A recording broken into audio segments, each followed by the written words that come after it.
ज्ञानेश्वर महाराजांच्या पालखीचे उभे रिंगण चांदोबाच्या लिंब येथे संपन्न। माऊलीची पालखी लोणंद येथील 2.5 दिवसाच्या मुक्कामानंतर 8 जुलै रोजी दुपारी 1 वाजेच्या दरम्यान फलटण तालुक्यातील चांदोबाचा लिंब येथे पहिले उभे रिंगण 3:45 वाजता संपन्न झाले आणि पावसाच्या सरीवर सरी कोसळल्या।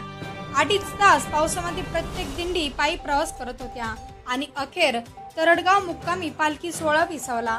यावेळी जिल्हा पोलीस उपप्रमुख आचल मॅडम, DYSP धस साहेब, लोणंद पोलीस ठाण्याचे सहाय्यक पोलीस निरीक्षक सुशील भोसले, कदम साहेब, फलटण साखरवाडी येथील ऑफिसर यांच्या मार्गदर्शनाखाली पोलीस चोख बंदोबस्त होता।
ज्यादा